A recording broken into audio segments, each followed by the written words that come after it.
Welcome to the podcast. It's the best podcast in the world. This is going to end up on the show. I know it, motherfucker.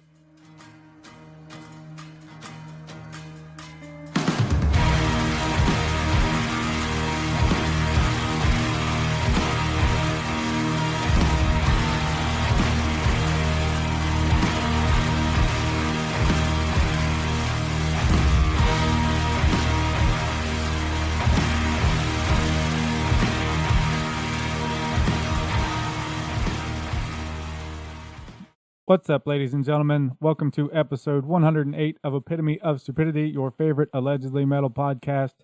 The intro song today is Our Endless Hours by Pijn. They've been brought up a lot recently based on their new album From Low Beams of Hope. The problem is, I've been pronouncing their name wrong when I've said it every time before. Shocking, I know. So essentially, every time in the previous shows when you've heard me say pen, I meant pine. Hooray me.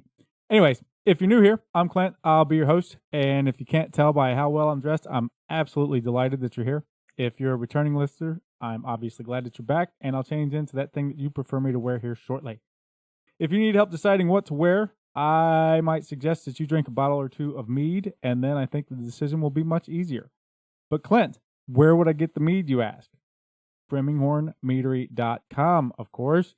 And once you've picked out the mead you want, you enter code EPITOMEAD, that's EPITOMEAD, at checkout and get yourself a 10% discount on all that deliciousness. That's an easy decision right there. What have I been listening to here lately? First off, you've got an awful lot of questions for a listener, and I like it.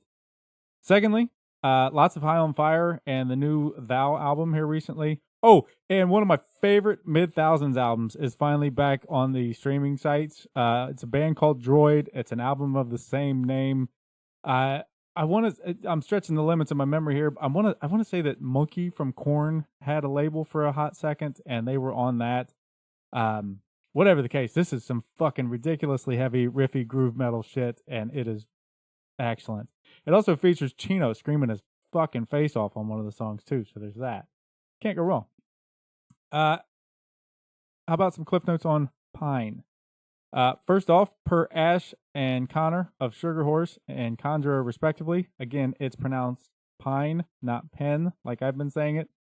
Other than that, they are based in the UK. They've been around for 8-ish years, are mainly an instrumental band, but have done some pretty fun collaborations that have brought vocals to some of the music.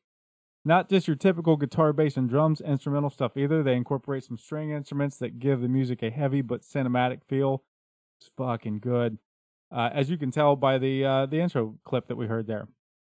Enough of me saying I said this wrong. How about we talk to Joe of Pijn about all things related to the band? Fake phone sounds? Beep, beep, boop. Ring. And he answered. Again, still continuously.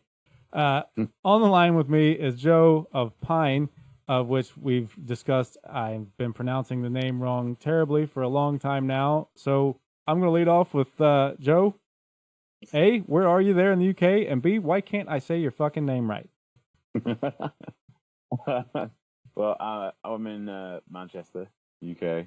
And the reason that you can't say the band name right is the same as everybody else. Like, we're probably saying it wrong already, and we keep changing it all the time anyway. So if we're being like true to the Dutch language that it's lifted from, we should be saying more like pain. And I think I only know. Well, I did have like a voice note from a Dutch friend when I wanted to check the band name originally, and then I seem to have just ignored their like correct pronunciation and was just like, yeah, Pijn, that'll do. Fuck it. But we get like, we played a festival this weekend and I had like maybe 6 or 7 different pronunciations like thrown at me, which is pretty good considering there's only 4 letters there. Like, to the point where people are moving the letters around to whatever they want it to be. I recall in previous conversations I've had with previous bands about your name and me still fucking it up. I seem to recall somebody saying that your favorite mispronunciation is pigeon. I mean, pigeon is like the most frequent one in the Is UK. it? Yeah. And people will just sort of like completely like deadpan, just think that That's right. that's what. Yeah, they're like, "Oh, you're in Pigeon, aren't you?" It's like, I guess I am. What does the word actually mean? So it's like, it's just the Dutch translation for like an ache, like a longing, and a kind of discomfort and verging on like physical pain. We actually, I mean, it was a stupid in joke, but we printed some merch that has the definition like written all over it. But it hasn't helped. I think the like phonetic pronunciation is on there as well, but Still not working. it's not working yet. Well, oh well. I guess we can hope for one day getting it right. How has the reception to the recently released From Low Beams of Hope been so far? That was what, June that came out? Yep. And June 28th. Like I've said a bunch of times on this stupid podcast, I've just been enjoying the shit out of that damn thing. You guys have a particular brand of instrumental stuff that borders into like cinematic that I just fucking love. Hopefully you've heard a lot of other people saying a lot of similar things to you. Yeah, I mean, it's been like wonderful. Like it's been really, really nice. Like with something like this that you kind of like sit on for years, you know, you kind of from the start of writing it, which I think the first things were written back in like 2019 or something. It's a long time to be, you know, working on a piece of music that, like, you know, when you put it out, effectively, there's like a week of people saying, "Yeah, that's great," really and everything, and then a week later, something else comes out and it's even better. So, you know, I try and like be aware and like really kind of like grateful of like anyone who's dug into it and really like taking the time to listen to it. And you know, it's really nice letting go and having it kind of out there for people to interpret and, you know, tell us like how I made them feel or something. Like that's the big thing for me is kind of like, you know, when we put so much effort into like trying to create a certain feeling, and like if someone is kind of like latched onto that and they come over and they feel like they can sort of like talk to us about that, right? Like, that's a really special kind of like connection. Especially with it being instrumental stuff. It's like I imagine it's I don't know, like the super generic easy thing for me to say here is that the assumption is it's harder to convey those types of things with just the music as opposed to lyrics, where everybody can more easily catch on to what the song is or isn't about. I know that I love the way a song feels more than what it's telling me to feel. You know what I mean? Yeah. Do you? I don't have this isn't a question, Clint. What are you trying to do here? Do you find that is how it works for you? Is it easy for you to convey these feelings just instrumentally? It's not necessarily easy, but we just have to have a really kind of focused approach to how, like, the sort of feeling that we want to reflect in the music.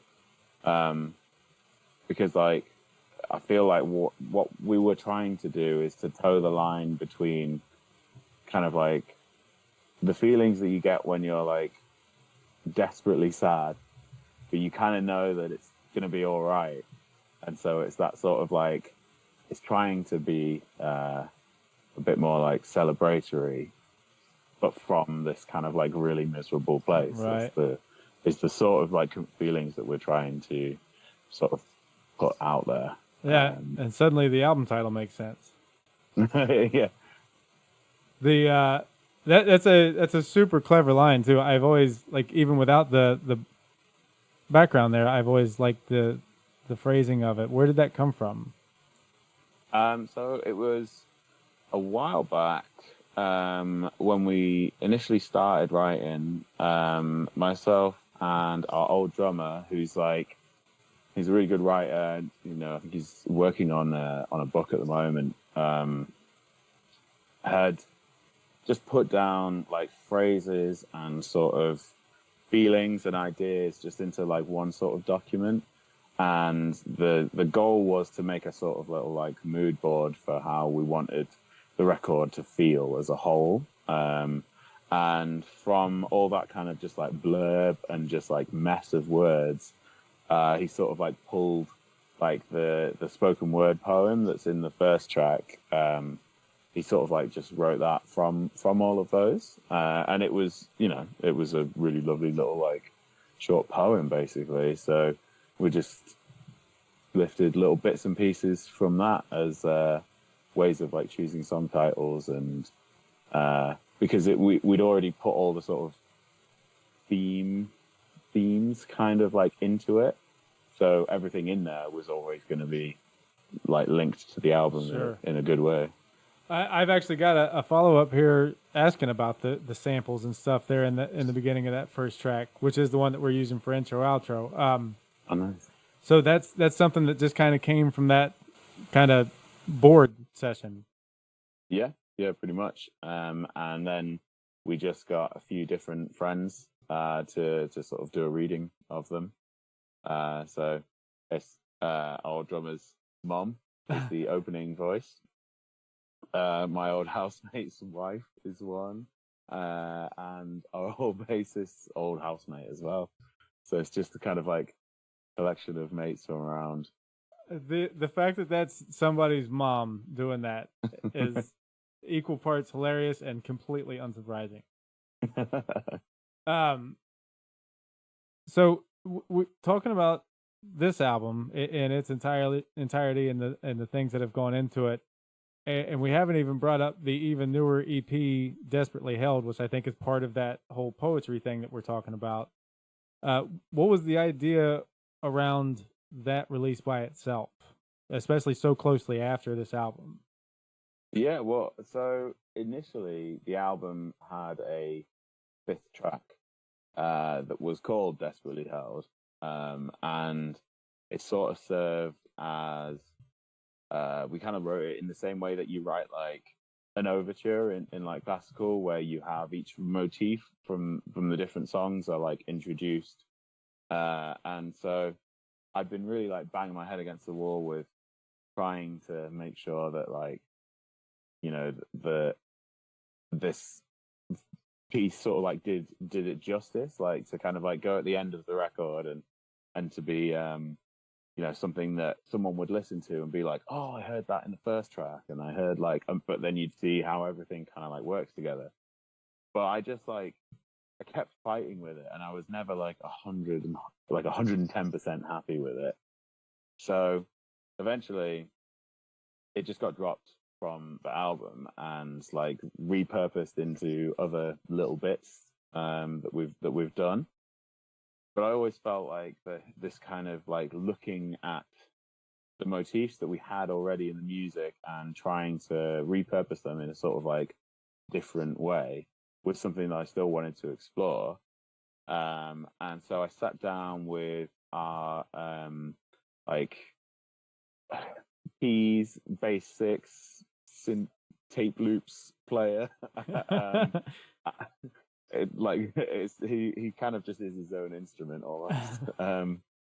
I sat down with him, and he does a lot of like solo sort of like ambient projects, and I thought that it would be a good way to kind of like scratch the itch of what I had wanted to achieve initially in just one song, but to take a bit of time with it and to also see what new cool things could kind of like come from it. And I've been listening to a lot of the kind of like ambient and sort of like slightly classical influence stuff, like a Wing Victory for the Sullen, and some of these sort of bigger like drone bands. I was like, "Oh, this sounds really lush and like really nice. I just want to do some more nice things." And so it was a really good like exercise in kind of like trying to force yourself to look at like your own like I don't want to say art, but your own sort of stuff like differently. And given that like so much of the theme of the album is like trying to get this like big positive perspective and sort of see where you can go, even if you're in like the lowest sort of spot. It's like trying to do that with our own music. Sure. Like when it got to the point that we hate the album that we're about to put out, let's like tear it apart and make a new little thing out of it. And I actually really like the EP. Like it's I think it's something that was really interesting for us to do, and it's something that we kind of want to pursue more of going forwards as well. Yeah, it seems that you could have given me 1,000 years, and I would have never come up with that idea behind it. Like I'd read things where it was kind of taking pieces from the songs or something like that, but just kind of in passing. And hearing you say that makes me want to listen to it even more. It seems quieter than the album.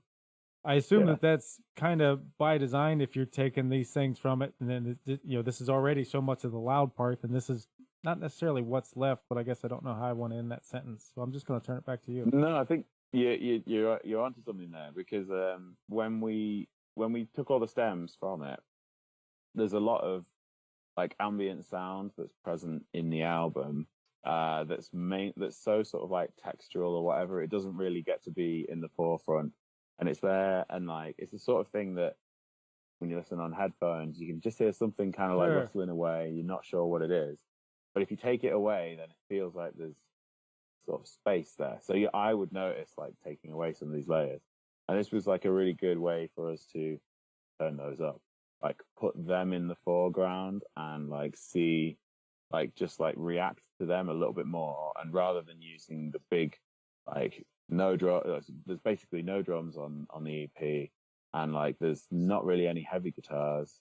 There's only little snippets of like guitar melodies, and they're used to sort of like back up what was going on with some of the drone things, and then it was to sort of push up all these like textural sounds and make them a bit more like obvious. Noticed, yeah. It's almost like a typical band's version of this would be like if you made the bass guitar louder than the regular guitar. Yeah. I love the album art for both of them and how they're the kind of same but shaded differently. Where did that idea come from? Well, that was just because the album, the EP, is just like a reworking from the same material as the album. So to extend that across to the visual side is sort of our way of just like linking all of that together. Sure, that makes sense. Where did the actual art come from? So the picture on the cover was just supposed to be a placeholder. It was just something as an example, basically.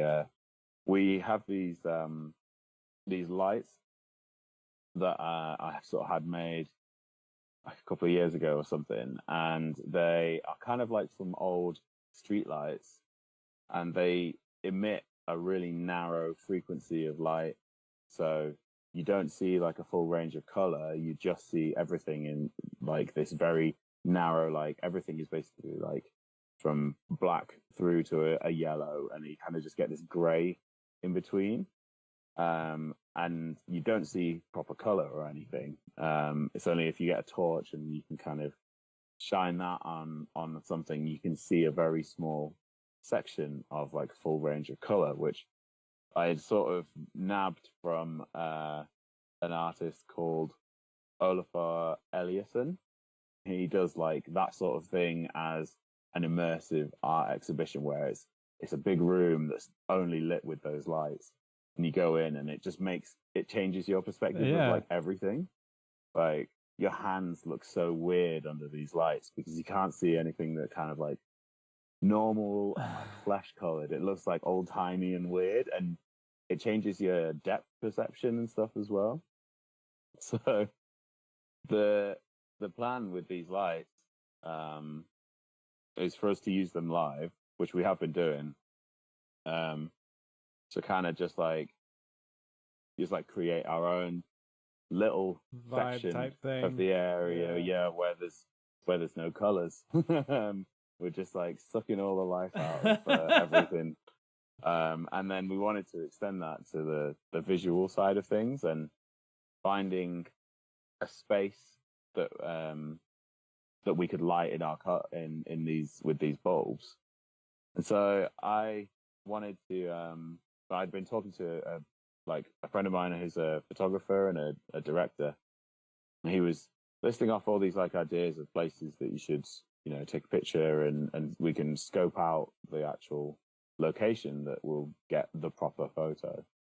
And it was trying to find something that would mean a lot, like to me or something. So I just took that picture because it's like through the back window or the back door of like my parents' house, and it was supposed to be just a little picture of the mat where like our dog used to sleep before she passed away. And so I just sort of like got that one and sent it round, but I showed it to the guy who was doing the layout and the rest of the design, and he just built the rest of the design like around it. And it was like, oh, it kind of works. Like I felt a bit self-conscious, but and I also felt bad on our friend Luke, because I was like, I need you to come down and get some proper pictures, and then it's like, oh, we're going to use this rough one taken on our iPhone. That's fucking hilarious. It definitely works though.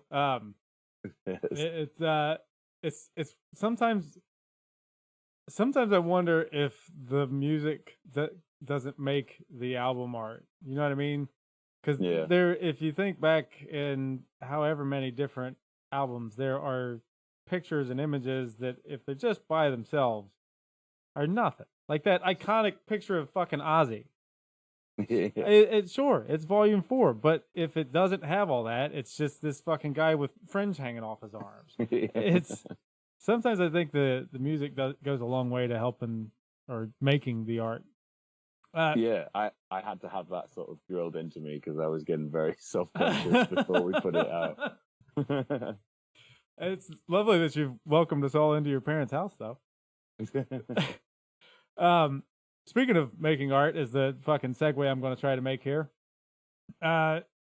With songs like these that have so much going on and not your typical song structure anywhere in sight, how does that writing process work? And you've talked, and I've got a pen in it to kind of come back as to why you've sat on these for so long. But like, especially when you've had them for so long, how do you not just keep adding to it? How do you know when something's done? How many layers is too many? How many is just enough?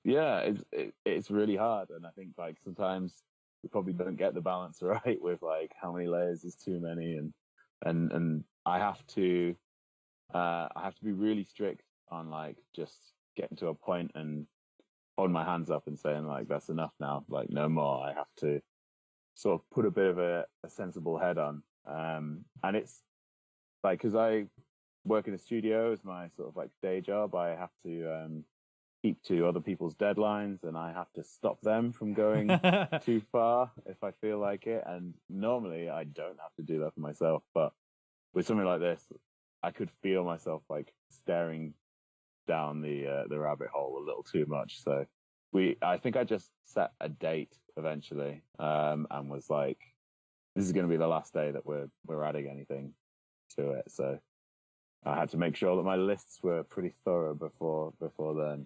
And you know what? Let's go ahead and jump from there to the prosthetic thing. In another life, we talked about how originally this stuff was supposed to work with prosthetic, and that somewhere around 4 or 5 years ago, this, that, and the other happened. The album's finally coming out, and you have your own record label. Do you mind walking us through this like it's the first time you've done it? Yep. So when was it? About 2021, I think we had like a kind of pretty complete version of the album. But by that point, we were sort of coming to the end of that weird COVID time. Fucking COVID time. Yeah, and it was different for everyone, and people's like priorities sort of change, and life is bigger than just a silly band. So yeah, like a couple of our sort of like founding members had wanted to do other things and concentrate on other projects and stuff, which was tough at the time, but is great to see now. And so that sort of, I wasn't quite ready to give up on the project and sort of stop it there. And so I brought in some people that I knew through working at the studio, and with that kind of like new influence, it gave me a bit of like a breath of fresh air with working on the songs, because I was starting to feel a little like dour about them. And basically, yeah, so between end of 2021 and I think we finished tracking maybe in like the middle of 2023, I'd wanted to introduce everyone properly and get everyone kind of like working on the same thing, and to give everyone like a sense of ownership of this sort of thing, this project that I was inviting them into. And it was amazing because we got all these kind of like great new influences. Like our bass player is also a saxophonist, so we didn't have much saxophone on the album. Well, we had a couple of moments, but we didn't have as much as we do now. And that was just like, that was really nice for me to kind of like get me really excited about the record again, get all these things. But the downside of that is that doesn't really work for large labels that have quite a tight timeline and are pretty strict on those sort of things. So if you overshoot the delivery of your album by a year and a half, you're probably not going to be in the best books. So yeah, we were sort of left that, and I'm still working with Prosthetic on like projects at the studio and stuff. It's very nice and amicable, and we can laugh about how quickly I have to deliver other bands. But with this one, yeah, I just decided that I didn't want to be putting myself through like that kind of like pressure when I'd spent so much time trying to get this right. I didn't want to then, try going through that again. And starting a label had been something that had been mentioned to me a couple of times by bands in the studio.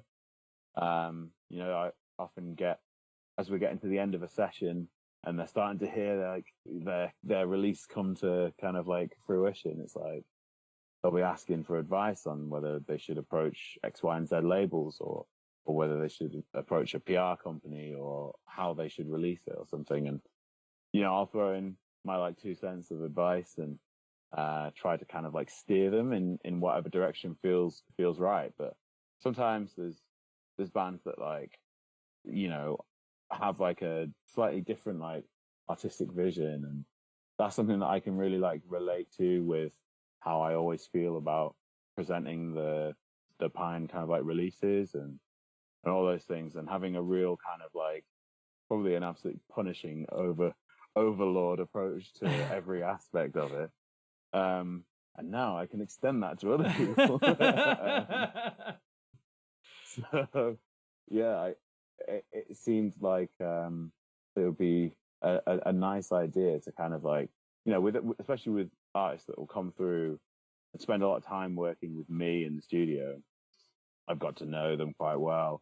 We'll be like good friends. I want to help them out, and like I can see that they're doing something like really amazing that some other label might be like, well, you haven't toured enough, or you haven't done X, Y, and Z before, or you haven't got enough Spotify listeners.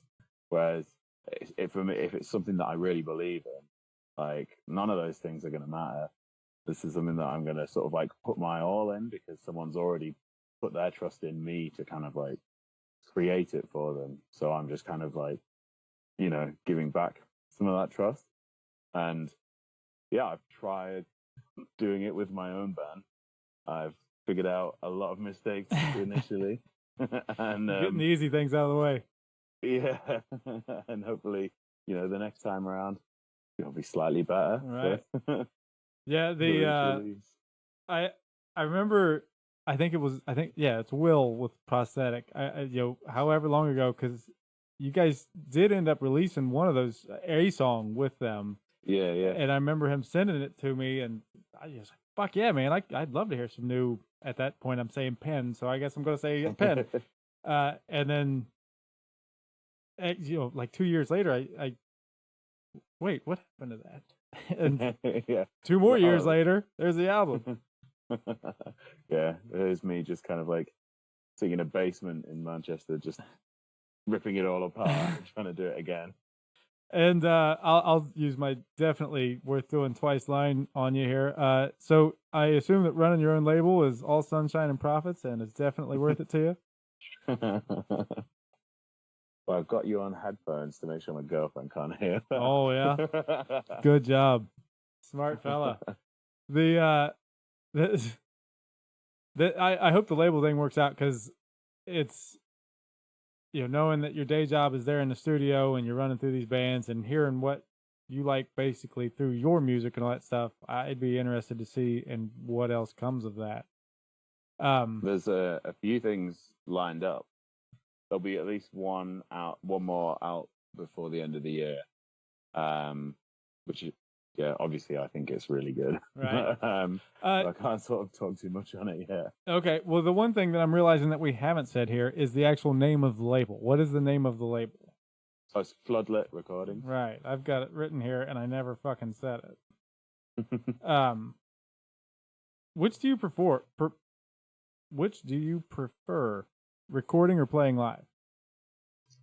No, I think recording comes like a little easier to me. And playing live is something that I've sort of have to get comfortable with. And I really enjoy it. I think the high from playing live is probably better than the kind of like low level. Sort of, it's more steady, isn't it? The sort of reward from recording, but from playing live, it's like you'll do nothing for ages, and you'll play something, and it could be amazing, and it'll be like, oh, this is the greatest thing ever, and but you also run the risk of like it going kind of bad and dipping right down and feeling terrible for a bit. So yeah. That high risk, high reward. Right. It's kind of the same thing there, where it's either super high or super low. You're not good. Yeah. Yeah. How would you describe Pijn, Pen performance? I'm gonna start saying Pain. I'm gonna do Pine, because that's what you guys are doing. Eventually, I'm gonna figure out what I'm gonna call you. Yeah. How would you describe one of you guys' performances? Especially with the fucking weird lights and everything. Like, does that make it hard to see your fucking guitar? It took a bit of getting used to, actually. Yeah. We had to do a few practices with the lights, because everyone's suddenly like, whoa, like, yeah, it messes with your depth perception. So like trying to make sure that you're fretting right, or trying to make sure that you're like hitting a cymbal and a drum in the right place suddenly becomes a bit more challenging. But it really helps for us to get in the right headspace. It's a bit like, once they take a while to heat up and get to the right temperature that they are emitting that frequency. And that's almost like a sort of little like psychological warm up for us. Like a bit of time. We just need to, focus on that. Yeah, I don't know. I think talking on what the live performance is like I can only really say from my point of view, and sometimes it's like the easiest thing in the world, and I'm just kind of concentrating on playing these songs that I've written with the people around me, and just kind of cruising through, and that shows where it feels like that are often the most rewarding, because it doesn't really matter who is there to sort of witness. If it feels like we're doing what we want to do and we're all doing it well, and we're kind of like doing like working together in that sort of way, then it's the most like cathartic and wonderful thing for us to just be a part of. And most of the shows do sort of feel like that for us, and sometimes it's like an emotional one, because a lot of the subject matter for a lot of the songs is pretty heavy sort of stuff. So right. It's always going to be kind of you might be going back through it, like revisiting like what was, the source for those sort of feelings that started us to write that kind of music originally. Yeah, I never really thought about that. I remember seeing something as I was kind of looking through things, getting ready for this conversation, where you'd said something. I'm super paraphrasing here, and feel free to correct me. Where you've talked about From Low Beams of Hope being a kind of looking at the positive from the bottom almost type of thing, and how the other albums are just kind of I can't remember the phrasing here, and the generic way of saying it in my head is just like some kind of negative space almost. Yeah. The like a lot of the previous music was from a very difficult sort of like time and a difficult experience, and that was something that a lot of other people had something similar or something that they felt they could relate to as well. And now we're trying to sort of be a little more upbeat, and I think for some of the moments that mean the most to me on stage is like when we're playing these sort of like emotional bits, but I can look across and see that the rest of the members are enjoying it, and like we can actually sort of smile at each other on stage. It doesn't have to all be like really miserable and kind of like not trying to make people feel sad by playing a sad chord or anything. Right. It's like I want people to feel something. But if we're playing a sad chord, but we're looking like slightly cheery on stage, it's like it's not a kind of like it's not as incongruous as it would sound. It's all sort of like coming from the same place. And speaking of you guys' performances, I know you've played some festivals and stuff here recently. You've done essentially 2 performances at Arctangent in the past week, right? Yeah. One of them being Pine set, and one of them being the Conjurer and a Pine Baroness tribute set. Yeah, the fucking you can't see it, but I'm wearing the shirt that I got. It's the I can't believe it's not Baroness that is the shirt from the Pine and Conjurer collaboration album. The album is Curse These Metal Hands, and it's fucking great, man. For the longest time, when Spotify will play you whatever random shit after an album, it would come back to one of those 4 songs so constantly, and I was just fine with that. It's something that like I hope this doesn't come off as anything but a compliment, but even the actual albums, let alone the EP that you just released, they're all really good Sunday morning with my coffee albums. Nice. And Curse These Metal Hands as for sure it was like my go-to for the longest fucking time. So this is like the rambling, almost fanboyish way of saying how fucking awesome are those performances. I know this isn't the first time you guys have done it, but man, how much fun is that? It's very fun. I think it's like the most fun that like either of us get to have with our bands, because the pressure is massively on, right? But like not in the same way that it is for our like day job bands. Sure. The most important thing is for us to have fun on stage, and so there hasn't been a Curse These Metal Hands set that hasn't been insanely fun. It might be stressful or a bit like whoa for the first track whilst we kind of get our bearings, because we never are fully prepared. The Curse These Metal Hands way has been having one practice before each performance for the last few, which is so stressful and so dumb. Dude, I don't actually know this. This might be a stupid question. Do you only play the originals that you guys have written? We've got one other song that's not released. Yeah, we've started recording it, but we just haven't had the time to kind of like get into a room together and finish that, and then even to sort of like what we're going to do with it. We're going to sort of do more. It's impossible to know at the moment, because we just need to sort of get back down to earth and figure what our plans are with it.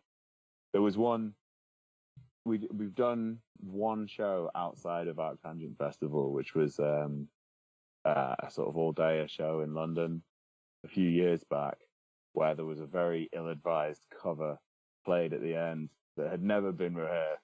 And so I think there might be some like blurry footage of that knocking around that I hope never sees the light of day. What was it?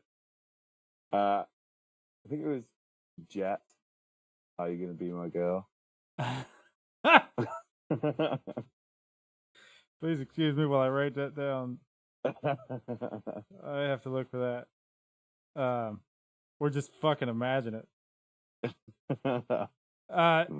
So I know as things go forward, not just with you guys' 2 new releases, but kind of previously mentioned Sideways here and there, with the new Sugar Horse album that's coming out and Hippo Tractor, who've put out an album earlier this year. You guys are taking part in what I'm personally thinking of as the Epitome of Stupidity tour, where 3 bands that have all been on the show this year are going out together. Yeah. And I fucking think that's awesome. That's great. For clarity, for anybody that may be saying, what are you talking about with Sugar Horse? I can't remember if I've said this already or not, but a show with Ash will air closer to their new album coming out later on. This all being a lead up to, just fucking how much are you looking forward to that? And you know what? No, let that stand as its own thing. How much are you looking forward to that? Oh, massively. Like, we've done a couple of shows with Sugar Horse previously. So kind of like know them a little bit. I like say hi to Ash and kind of like chat a little bit when we get the chance and cross paths. But live, they are like absolutely phenomenal. And Ash like absolutely loves big, loud, old amps, which is exactly my sort of thing. Yeah. So it's probably going to be a couple of weeks of just chatting dumb stuff about broken old gear and things, which will be great. And then Hippo Tractor have put out one of the best new albums, and their singer, whose name is escaping me, it might be Stefan. Yeah, I think you're right there. Yeah, is also in Psychonaut, and they played before Curses Melt Hands this last week. They sounded incredible as well. But this new Hippo Tractor album is something special. Like, it's really good, and they're the complete opposite in their approach with the amps as well. They're having like no cabs on stage. They're just having I think they're all just like on in-ears and then just blasting through the PA. And then I guess we're somewhere in between, but we have all a load of extra weird stuff. So how the logistics of the tour are going to work, ask us again in 6 months' time. Right. But they're both like brilliant bands, like really, really brilliant bands, and really like different. And like every band has got something, brings a different sort of like aspect to the kind of like heavy world that we kind of all sort of live in. It is. I love the contrast between the combination of the 3 of you guys. I would fucking love to be able to see one of those shows, but I'm not making it to that side of the ocean anytime soon. So I guess I'm going to ask anybody hearing this to fucking enjoy it for me. Whereabouts? How long is that run? Whereabouts you guys playing? So we are heading. I haven't got my computer on to actually show you the dates. So this is going to make me look bad. It's fine. I'll have links to all you guys' stuff in the show description and all that stuff. We can get to that later.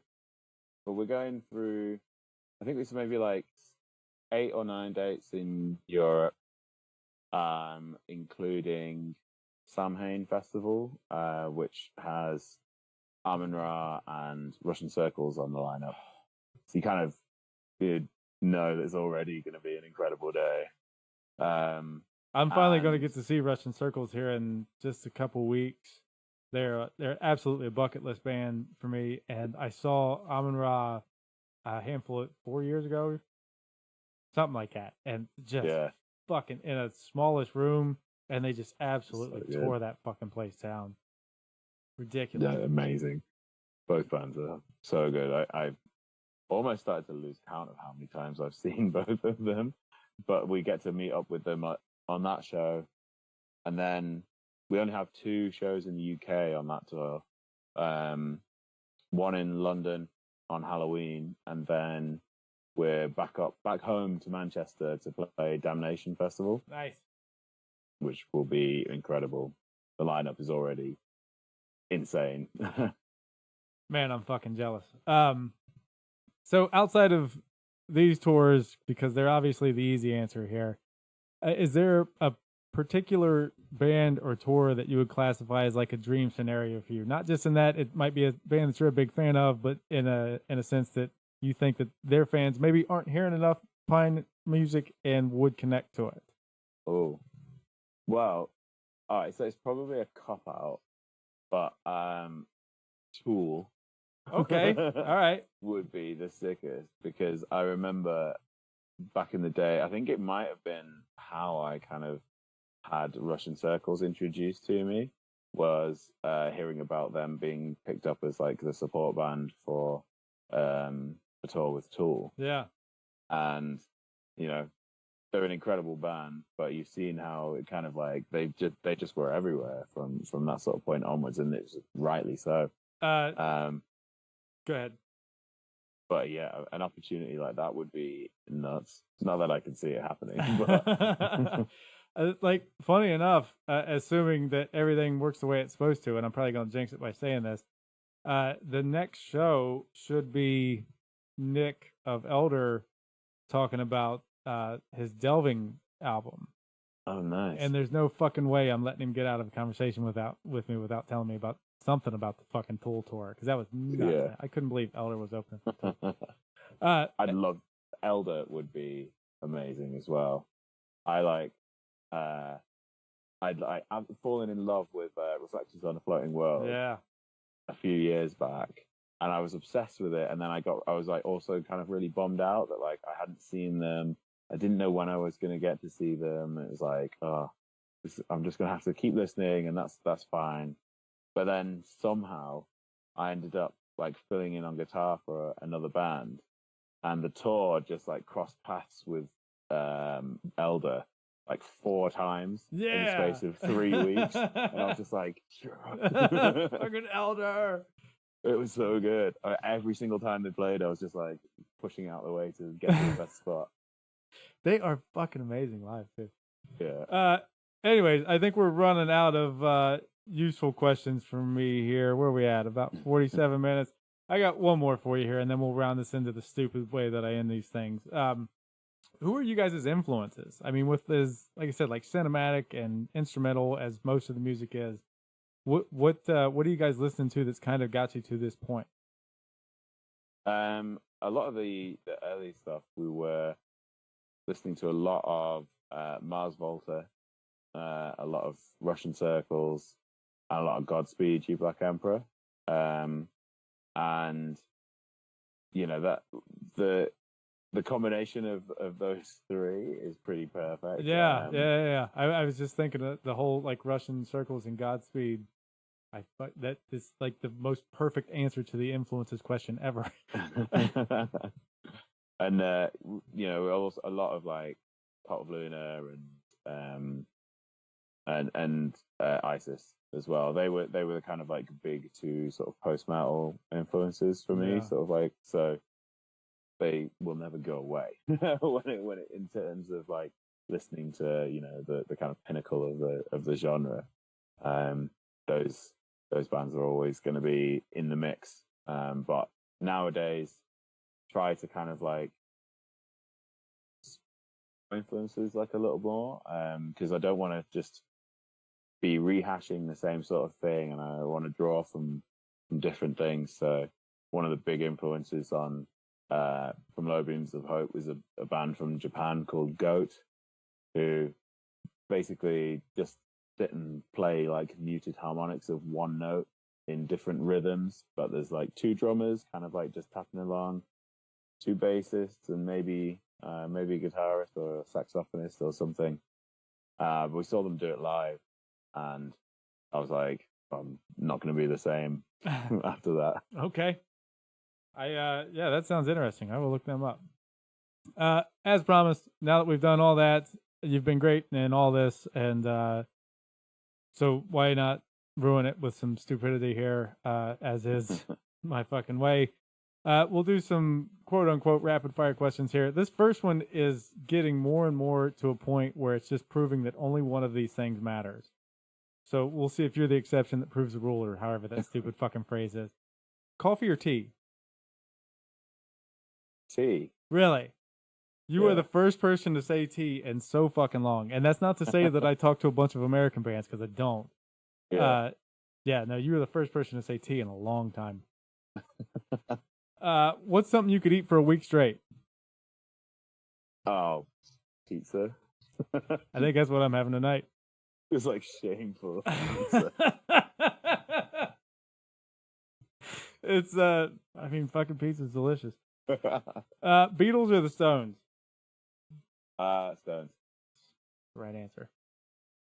If you had to compare your music to an animal, what would the animal be? Oh. Can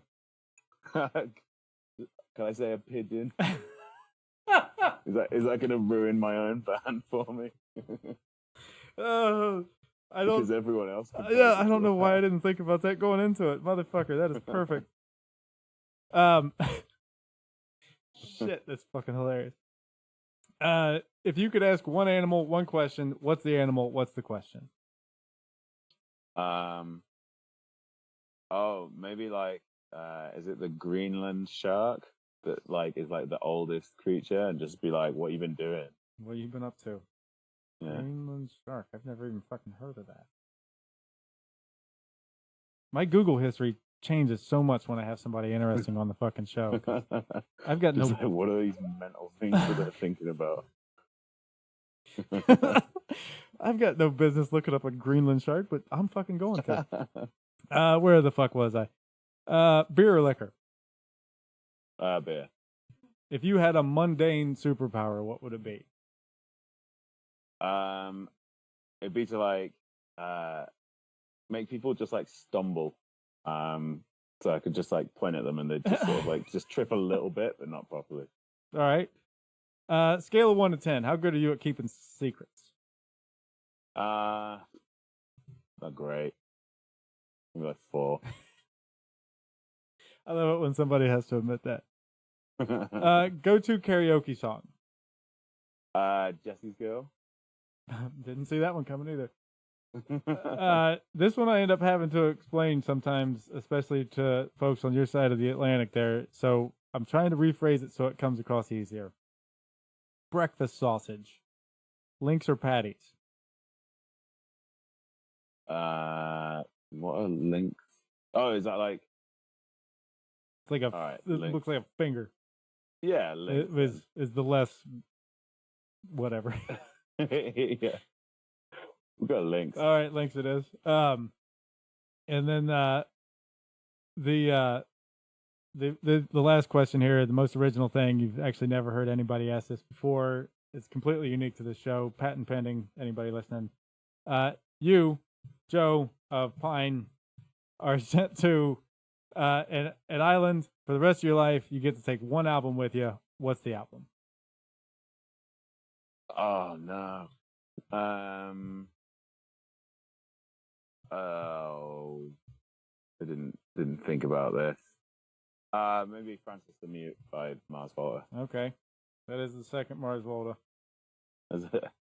Well, just for you today. I mean. Oh right, yeah.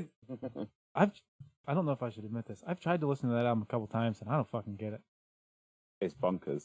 I guess it's just not bonkers in the way. You know what? I don't know what the fuck I'm saying here. I'm gonna stop doing this. It's just, I know it's a big thing. It just doesn't work for me. Yeah. Anyways, at this point, I'd like to say thanks to Joe for talking with me today, however many times he did it. As has been said before and will be said again, if you're anywhere near that upcoming tour with Sugar Horse and Hippotractor, you should obviously fucking go, and please be front and center, and I would love a full report afterwards.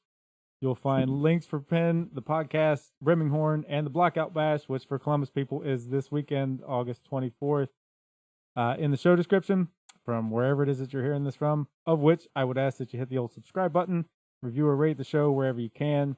And now I'm going to kick it back over to Joe to give us some insight on why he chose Our Endless Hours as the intro outro song for us today?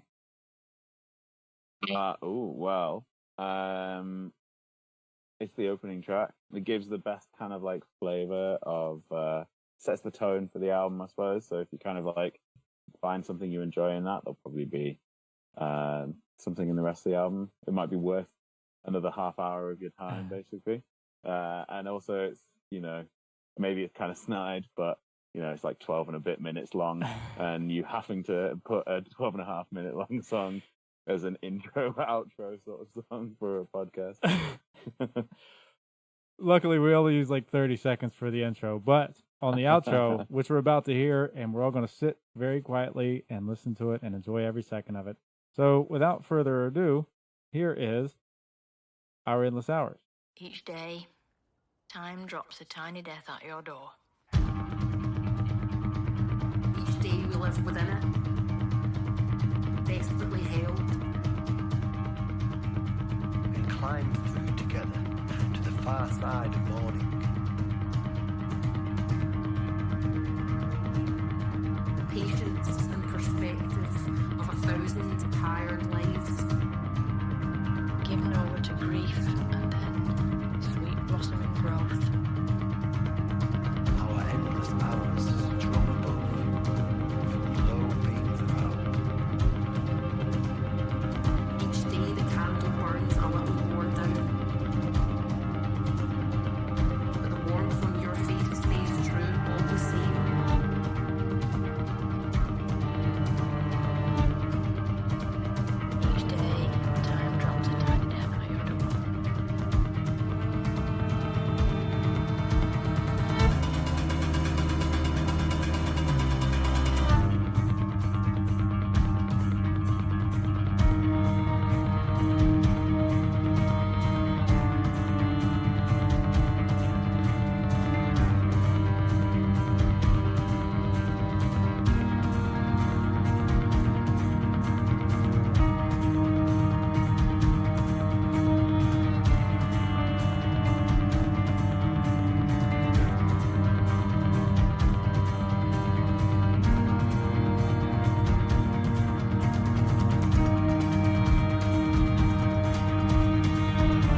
Nothing will make